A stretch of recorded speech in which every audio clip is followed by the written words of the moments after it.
going to talk about O&A, like, bring up the fun stuff. If you bring up the fun stuff, I'm with you. That was so much fun as far as the Opie and Anthony show goes, when it was some dumb, stupid thing that we would just do hours on and throw all our prep and everything else we were going to talk about away.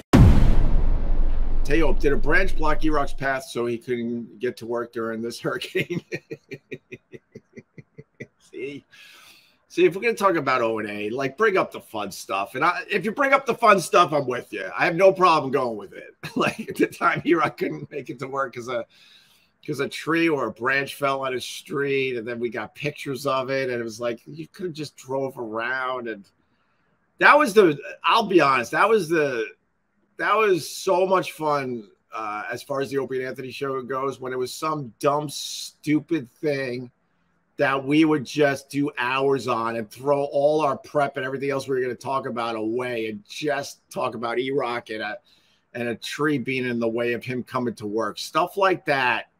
That was the beauty of the Opie and Anthony show. And I'll tell you, there were a lot of shows that came up with us that were very, very jealous of our success. They didn't understand why we were so successful. And it was because we just went with things. So many radio shows, they would get off track and they had to bring it back to making sure they got their sports report in and their news and their weather and their traffic. And we lived in that world where we had some of those things we kind of needed to do. And we also understood that it was smart to just completely blow off all that stuff and just go with the comedy that's right in front of your eyes. And other shows, they would go with the comedy for, I don't know, a very short period of time, and then they're like, oh my God, we got to get back to our format. It's like, no, man, I'm here to say, when you would blow off the format, that's where the good stuff was. Simple as that. And most broadcasters were too scared to do that.